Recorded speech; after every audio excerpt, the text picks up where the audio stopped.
भिवंडी तालुका गुंदौली गांव देवी गंगा माता मंदिर पर भागवत धर्माचार मंडल व ग्रामस्थ मंडल द्वारा अखंड हरिनाम सप्ताह का आयोजन दिनांक 6 फरवरी 2025 से 10 फरवरी 2025 तक बड़े हर्षोल्लास के साथ किया गया। इस अवसर पर अभिषेक, महापूजा, महाआरती, भजन, हरिपाठ, कालिका कीर्तन, महाप्रसाद सहित विभिन्न कार्यक्रमों का आयोजन किया गया। इस अवसर पर भिवंडी लोकसभा खासदार सुरेश बालिया मामा महात्रे तथा सहित भारी संख्या में अनेकों मान्यवर ग्रामस्थ मंडल उपस्थित थे। आइए देखें वहां का एक दृश्य। मी वृंदावनात शिकलो कविता जेव्हा भागवताला होतो तेव्हा गुरुजीकडून शिकलेलं भागवत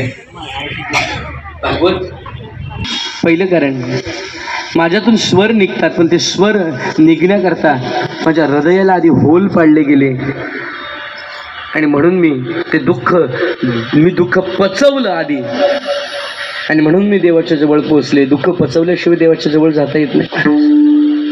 भाव दुसरा, बासरी आतून गेली एक मोकळी आहे। जोरात बोला।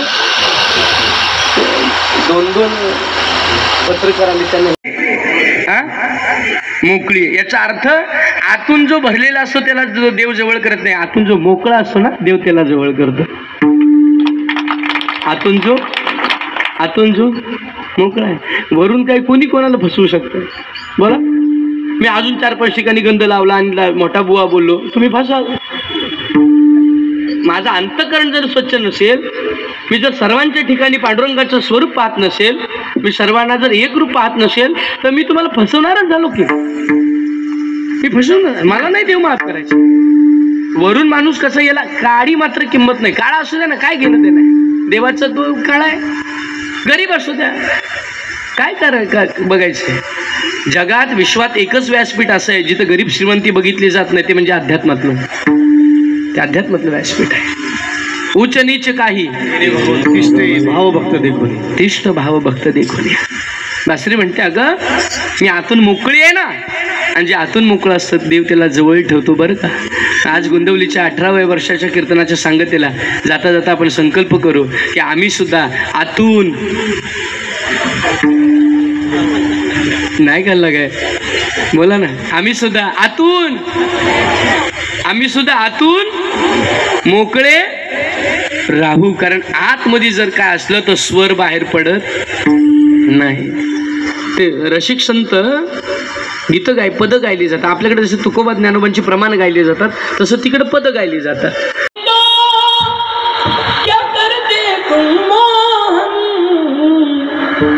जब बासकी होकर भी दुनिया को न चाहती है, घनश्याम तेरी बन। जब बासकी होकर भी दुनिया को रुलाती है। जर बासरीवर शिवरंजनी राग वाजव ना, बासरीवर रडायलाच पाहिजे हो माणूस त्या बासरीची। एक लक्षात घ्या, स्वतःच्या हृदयाला छिद्र पडले आणि मग जगाला ते निशब्द पाहिजे। कोण बोलतोय, त्यांच्या गळ्यात ऑलरेडी आहेत, त्याच बोलताय। अवघड आहे। ऐका, आतून मोकळं व्हायचे। चला, मग परमात्मा असं वेणू वाजवायचा। मग परमात्म्याला काही वेळेला बंदी होती, वेणू वाजवायची बंदी होती। त्याचं कारण ऐका,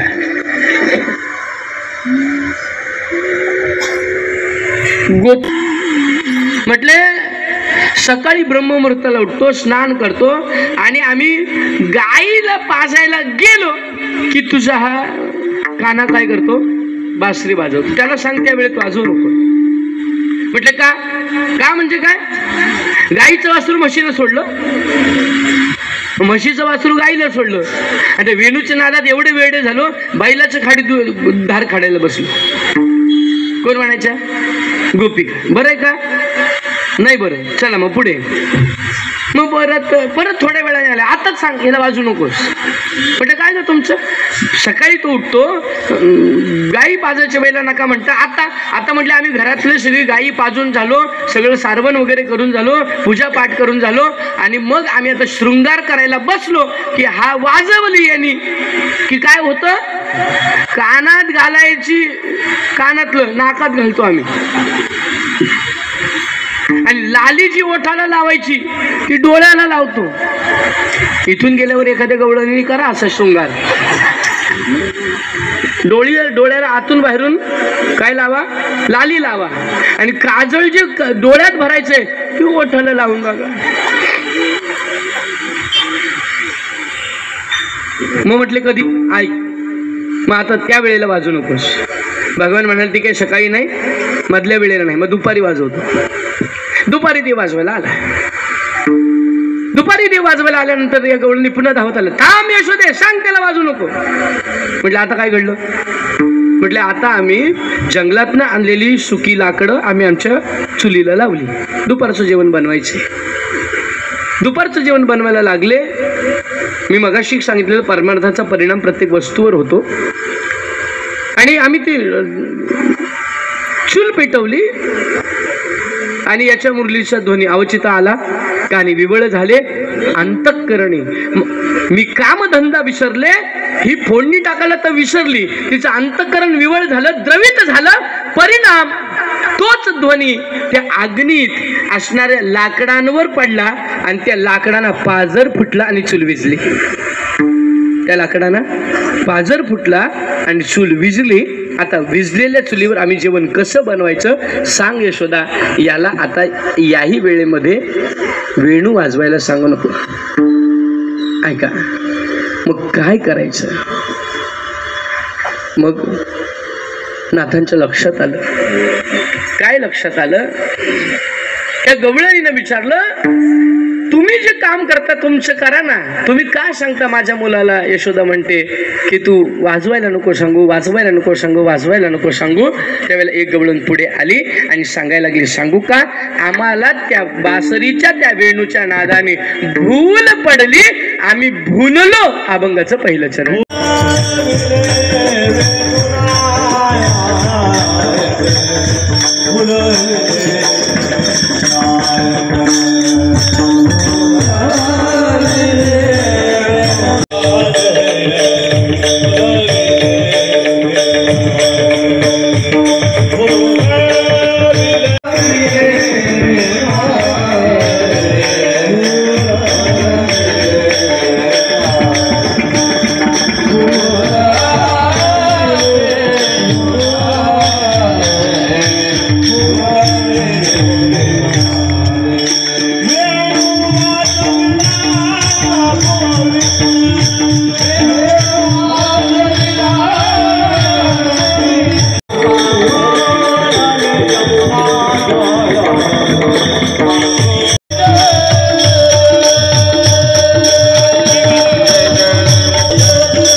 शास्त्राचं म्हणणं बरं का, राज असले पाहिजे. साहेबांना असंच विनंती आहे, जसं आत्ता टाळ घेऊन राहिलात तसं संप्रदायाच्या पाठीशी आपल्या भिवंडी परिसराच्या असंच तुम्ही पाहिजेपेक्षा वेगळं काय पाहिजे? वेगळं काय पाहिजे सांगा. माणुसकी काय आहे? करोडपती पडले, घरी गेल्या विचारतात महाराज कॉपी घेशीव तुझ्या आलो अवघड आहे.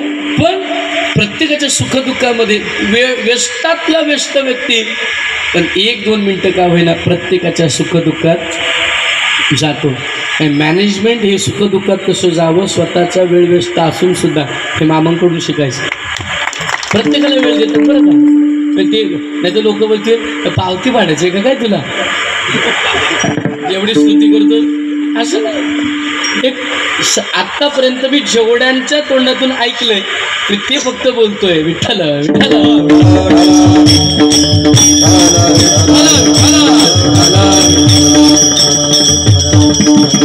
पांडुरंगांनी त्यांना फार बळ देऊ, ज्ञानोबा तुकोबांनी बळ देऊ आणि समाजातल्या सगळ्यांची गोरगरिबांची कामं, अडलेल्या नडलेल्यांची कामं, समाजातल्या मुलांच्या चांगल्या चांगल्या हे असंच समाजातल्या मुलांना जे खरंच टॅलेंटेड आहेत त्यांच्या नोकरी धंद्याची व्यवस्था, जे खरंच चांगले होतकरू आहेत ते तुमच्या आश्रयाला घेऊन समाजातल्या मुलांचं कल्याण व्हावं, मुलींचं कल्याण व्हावं असं काहीतरी छानपैकी आशीर्वाद आणि तुमचं सहकार्य समाजाला असावं एवढी तुमच्या चरणी विनंती आहे. साहेबांना दिल्लीला जायचं आहे म्हणून भागवत धर्म प्रचारक मंडळ गुंदवली यांच्या माध्यमातून आपण सर्वांतर्फे आलेले समस्त ग्रामस्थ, निमंत्रित पाहुणे आणि वारकरी संप्रदाय या सगळ्यांच्या वतीने आपण एक छोटासा सन्मान करतोय. तो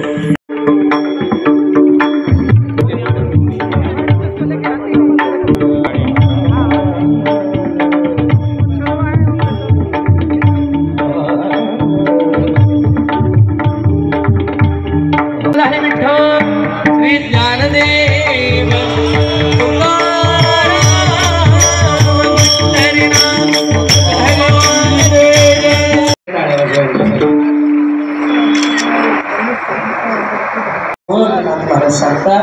गगनामध्ये भेटलेला दाढीला झटका आला आणि हा पलंगावर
याचे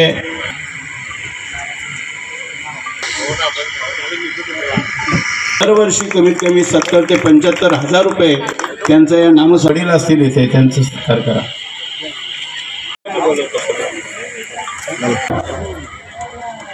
भोजन आप घ्यायचे. नाश्ता असतो.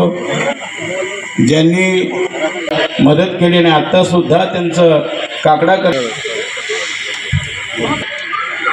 मारुती म्हात्रे, रविकांत म्हात्रे, रमा 5 मिनिटं फक्त 5 मिनिटं. यांचं नाव आपलं घेतलं जाईल ते पुढे घेऊ. ओके. श्रीपत माळी मानकोली. चला श्रीपत भाऊ चला पुढे.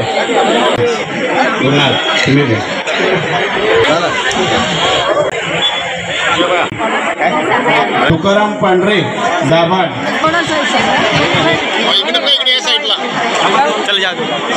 तुकाराम पांढरे. ओके.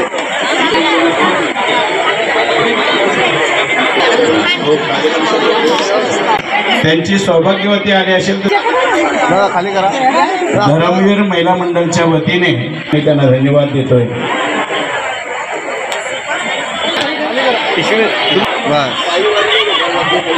ओके. हनुमंत बुवा खारबाव. तुम्ही थांबा. बालाराम बुवा मंडळाच्या वतीने आम्ही सर्वांना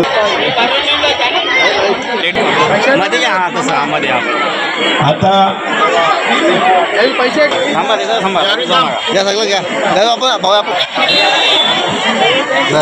आरके बिल्डरचे मालक योगेश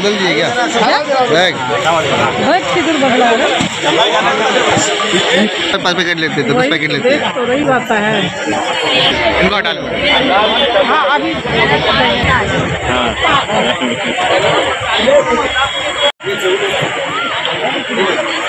बालगोपालांचा जो हरिपाठ आहे दोन्ही आहेत ना तुझे. या गावदेवी मंदिराच्या या प्रांगणामध्ये भगवान पांडुरंगाच्या कृपेने सद्गुरू संत काशीनाथ बाबा, सद्गुरू संत बाळ ब्रह्मचारी बालयोगी सदानंद महाराज यांच्या या आशीर्वादाने हा नामसप्त्याला आज 18 वर्ष पूर्ण होत आहेत. आणि 18 वर्ष पूर्ण होत असून आज आनंदाने नामसप्ते संपन्न होत असतात. आणि नामसप्ताह करण्याचं एकच कारण की गुंदवली गावामध्ये एक भागवत धर्माची पताका, भक्तिमय वातावरण, आनंदी वातावरण, प्रत्येकाच्या घरामध्ये या भक्तीचे संस्कार जावे, ज्ञानोबाची ज्ञानेश्वरी जावी, नामचिंतन व्हावं अशी आमची एक इच्छा होती.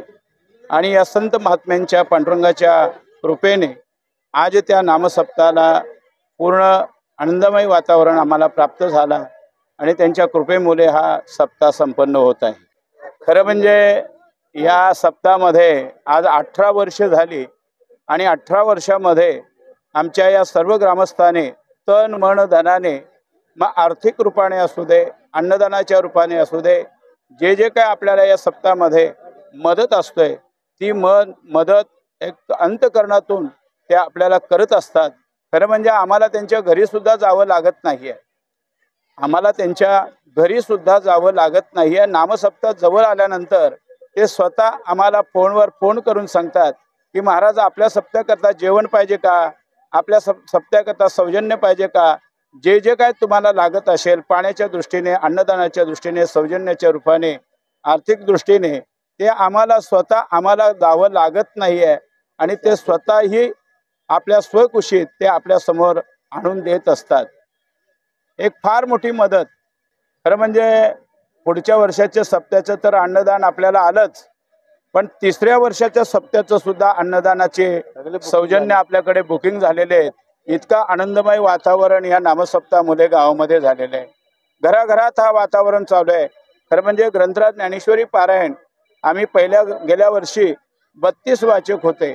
यावर्षी कमीत कमी 56 ते 60 वाचक या ज्ञानेश्वरी पारायणाला बसले. हे आमचं फार मोठं भाग्य आहे.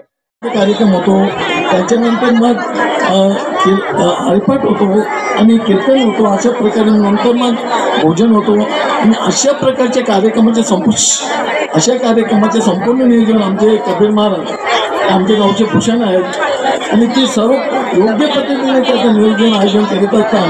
म्हणून आमचे गावचे सुपुत्र मनोहर विष्णू पाटील यांच्यातर्फे त्यांना एक भेटवस्तू देण्यात येत आहे आणि तसेच गुरुनाथ अभिमन्यू पाटील यांच्यातर्फे सुद्धा त्यांना भेटवस्तू देणार आहे. त्याचं त्यांनी स्वीकार त्यांच्यातर्फे त्यांना आणि गुरुनाथ अभिमन्यू पाटील यांच्यातर्फे त्यांना भेटवस्तू देत आहे त्याचं त्यांनी स्वीकार केला.